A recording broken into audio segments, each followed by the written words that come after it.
እንደምሰማኝ አላውቅም። ምን ባደርግ ነው የሚሰማኝ? እርግማንሽን በምርቃት ቀይሪው እማዬ፣ ያኔ ይሰማሻል። መቼም አልቀይረውም። ፀሐይ እንድታገባት አልፈቅድልህም፣ አልፈቅድም።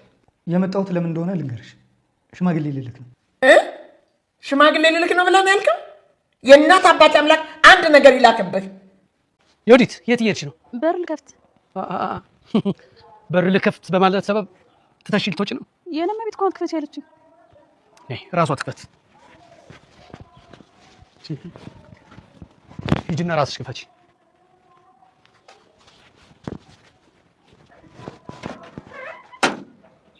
ወይዘሮ ቅድስት ሰላም።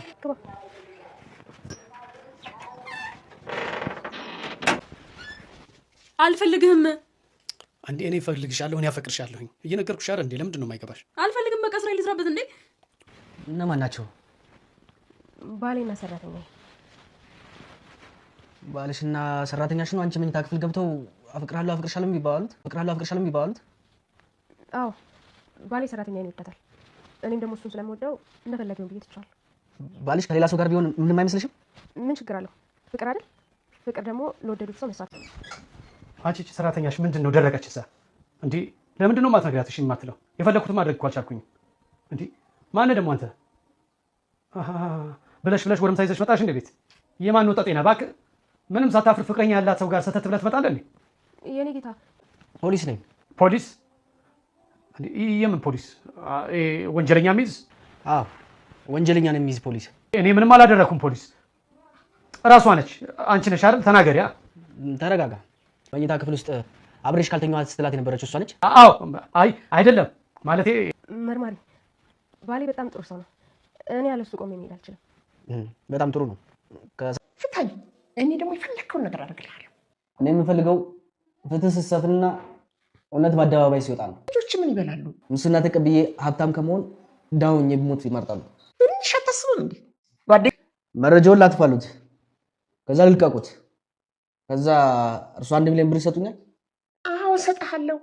ከፈለክ ደግሞ 2 ሚሊዮን አደርግልሃለሁ። አንተ ብቻ በሀሳብ የተስማሙ። ወይዘሮ ወርቄ መርማሪ ፖሊሱን እኔን ፍታኝና ከዚህ ከእስር ቤት ካወጣኸኝ እኔ 1 ሚሊዮን ብር እሰጥሃለሁ፣ ከችግር ትላቀቃለህ። የእኔ ፍላጎት ፍትህ ሲሰፍንና እውነት በአደባባይ ሲወጣ ማየት ነው። እውነት አደባባይ አወጣለሁ ስትል አንተ አደባባይ የወጣው ድህነት ግን ተቀብለው አምነህ መኖር ትችላለህ? ድህነት በስራ ይላቀቃል። የማይላቀቁት ሸክም ሊሆን አይችልም። ተላቀቀው ሸክም ሆኖብህ አይደለ? ካወኩህ ጀምሮ አንድ ጃኬት ለብሰህ የማይህ ላይ ጭቃ ለብሰህ እየዞርክ ደግሞ እኮ አልተከፈለህም እንጂ አንተ ወዛደር ነህ። መሪውም በትዕግስት ያዳምጣቸው ነበር። ሰው ምላስ ስድብ እንጂ ምርቃት ይወጣል ብዬ አልጠብቅም። እኔም ተመርማሪ ሆነህ ጾምክን ከምታድር በአንድ ልብስ ተጣብቀህ ከምትሞት እኔ ብር ልስጥና ህይወትን ይቀይር። በስተ መጨረሻ መርማሪውም እኔ ልልቀቀውት ከስር መረጃውንም ላጥፋለሁት፣ ከዛስ 1 ሚሊዮን ብር ይሰጡኛል። እኔ አይደለም 1 ሚሊዮን እንደውም 2 ሚሊዮን አድርግልሃለሁ።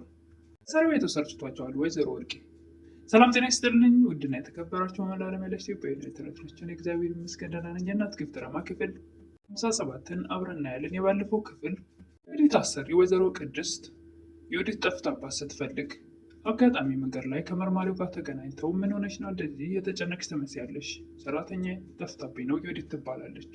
እንግዲያውማ እኔም የምፈልጋት ወንጀለኛ ዮዲት ትባላለች። ስማቸው አንድ ነው። ስለዚህ ስልክ እንለዋወጥና ሌላ ቀን ቤትሽ እመጣለሁ ማለት ስልክ ተለዋውጠው ስለተለያዩ መርማሪው መጥቶ በር ላይ ቆሞ ሲደውል ዮዲትን ክፈች ተብላ ልትከፍት ስትል ነበር ቪዲዮ ያለቀው። ቀጣዩ ክፍል አብረን እንይ። ቀጣዩ ክፍል የዮዲት አሰሪ የወይዘሮ ቅድስት ባለቤት እራስሽ ክፈቺ በር ከፍታለሁ ብላ ደግሞ በዛው ጥላ ትጥፋለች በማለት ዮዲትን ይመልሳትና ራሷ ቅድስት ትከፍታለች። መርማሪውም ወይዘሮ ቅድስት ከፍታለት ሲገቡ የዮዲት እሷን በራት ከፍችም ብሎ ወደ መኝታ ቤት ይዞ ገብቶ እሷ አልፈልግህም ስራዬን ልስራበት ሰውዬ እባክህ ተወኝ ስትል እሱ ደግሞ እኔ እፈልግሻለሁ እያለ መርማሪው ያዳምጣል። ምንድን ነው ይሄ ይላት ነበር ወይዘሮ ቅድስትን። ወይዘሮ ቅድስት መልስም ባሌና ሰራተኛዬ ባልሽና ሰራተኛሽ ናቸው ጭራሽ መኝታ ቤት ገብተው አፈቅርሻለሁ አፈቅርሃለሁ የሚባባሉት? ሰራተኛዬን ስለወደዳት እኔ ደግሞ ለእሱ ደስታ ብዬ እንደፈለገ ይሁን ብዬ ትቸዋለሁ። እንዴት ባልሽ ሌላ ሰው ጋር ግንኙነት ሲኖረው ምንም አይሰማሽም እንዴ? ምን ችግር አለው? ፍቅር ማለት እኮ ለወደዱት ሰው መስዋዕትነት መክፈል ነው። እሱን ለማስደሰት ስል የምፈልገውን ነገር አደርጋለሁ ትል ነበር ወይዘሮ ቅድስት። የሌለ ነገር ነው የምትናገረው። የትኛዋ ሴት ናት አሁን አይደለም ከሰራተኛዋ ከውጭ ስተደበቁ እንኳን ቢያደርገው ይሄ ነገር እንዴት ነው እንደፈለግከው አንተ ከተደሰትክ የምትል ሴት ትኖራለች? በፍጹም የማይሆን ነገር ነው እያለች ያለችው። ከተደሰትክ እንደፈለግከውን ታዲያ ይሄ ምን ትዳር ነው? ለምን አይሄድም ጠቅሎ? አንቺ ክብርስ ታዲያ ከቀጠርሽ ሰራተኛ ጋር አልጋሽ ላይ ባልሽ ሲወጣ ምን ይሰማሻል? እንግዲህ ከፍቅርና ከክብር ምረጭ ካልከኝ እኔ ደግሞ ፍቅሬን እመርጣለሁ። አልታውየውም ወደ ሳሎን ብቅ ይልና ይቺ ሰራተኛሽ እኮ ድርቅ ብላ እምቢ አለችኝ፣ ለምንድን ነው የማትነግሪያት? እሺ እንድትል የማታደርጊያት እያለ ሲቀበጣጥር መርማሪ ፖሊሱ ቁጭ ብሎ ያዳምጥ ነበር። ደግሞ ብለሽ ጎረምሳ ይዘሽ መጣሽ እንዴ? ደግሞ ማነህ አንተ? ማነህ እባክህ? ደግሞ ሰተት ብለህ ፍቅረኛ ያላት ሰው ጋር የመጣኸው እዚህ? ከኔ ጌታ እንደምታስበው አይደለም። ደግሞ አንቺ ልትነግሪኝ ያስፈልግሻል እንዴ? እናንተ እያለ መርማሪው ላይ ሊያፈጥስ ሲፈልግ ፖሊስ ነኝ ሲለው ይደነግጣል። የወይዘሮ ቅድስት ባለቤት ማለት ነው። ፖሊስ ወንጀለኛ ሚስ ፖሊስ በማለት ይደነግጣል። የወይዘሮ ቅድስት ባል እኔ እኮ ምንም አላደረግኩም፣ እንደምን ልታደርገኝ ነው? ፀሐይና አለምን በበኩላቸው እማዬ ግን እንደ ጨክነው ሊያባረሩት ቻሉ? እኔ አላቅም። እኔ እኮ አንድ ቀንም በዚህ አስቤያቸው አላቅም። ሁሉ ነገር ነበር የሰጧቸው። አቶ ወንደሰን ላይ በደረሰው ነገር ውስጣቸው ስላዘነ ይሆናል። በእርግጥም የወንደሰን እናት እነሱ ውጭ ሄደው ልጃቸውን ሊያሳክሙ ፈልገው እሷ ደግሞ ቤቱን ጥለሽው አትሂጂ እስከመጣ ጠብቂኝ እያሏት መሄድና ራሴን መለወጥ አለብኝ ማለት አልነበረባትም። አለም አባረሩኝ ማለት አትችልም። ብዙ መስዋዕትነት ከፍላላቸው ነበር። አሁን እዚህ ጋር ልጃቸው ታሞ አልጋ ላይ ሆኖ ቤቱን ልጅን አሳክሜ እስክመጣ ጠብቂኝ፣ ብቻውን ባዶ ቤት ጥለሽ አትሂጂ ሲሏት እሺ ብትላቸው እንዴት ጥሩ ነበር። መች ነው ሽምግልና የሚላከው? መች ነው ሰርጋችሁ? እያለች አለም ፀሐይን ትጠይቅ ነበረ።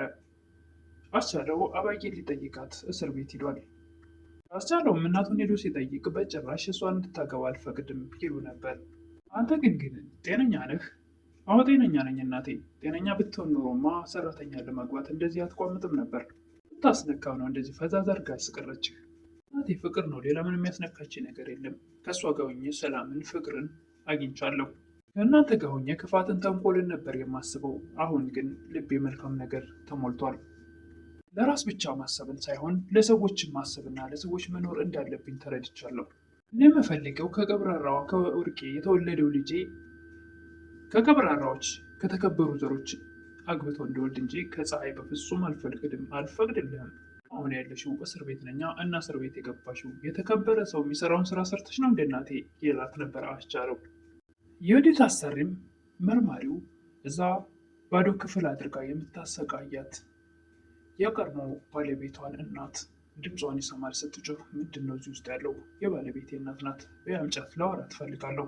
ውስጥ ገብታ ለመርማሪው አንድ ነገር እናገራለሁ፣ ትንፍሽ እላለሁ ብትይ እኔና ፍቅረኛ የምንሰራውን ነገር እዛ አብዶ ጎዳና ላይ የሚከራተተው ልጅሽን ጭራሽ እገልልሻለሁ፣ ስለዚህ ትንፍሽ እንዳትይ በማለት ወደ ሳሎን ይዛት ትወጣለች። ይቺ የልጅዎት ሚስት ናት አይደል? አዎ የልጄ ሚስት ናት። እና ልጅዎት የት አለ? ልጄ የለም። ሌላ ቃላት እንዳይተነፍሱ ስላስጠነቀቀቻቸው ምንም ሊሉ አልቻሉም።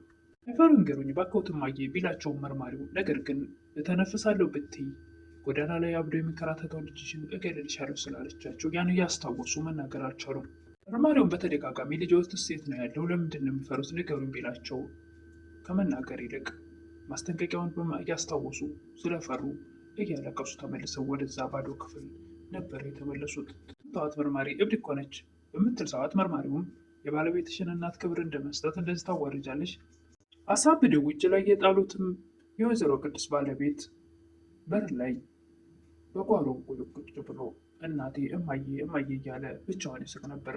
መርማሪው ቢያየው ጥሩ ነበር እንደኔ፣ ነገር ግን አላየውም። በስተጀርባ በኩል የአትክልት ቦታ አለ። እዛ ውስጥ ነው ማንም እንዳያየው ያስቀመጡት። እሱም ከዛች ቦታ ንቅንቅ አይልም። መርማሪውም በስተመጨረሻም መርማሪው እኔ ወንጀሎትን ልሰርዝልዎት፣ ከዛስ እርስዎ 1 ሚሊዮን ብር ይሰጡኛል። 1 ሚሊዮን አይደለም 1 ሚሊዮን ጨምሬ 2 ሚሊዮን እሰጥሃለሁ እያለ እንግዲህ የዛሬው ቪዲዮ ያለቀው እዚህ ላይ ነው።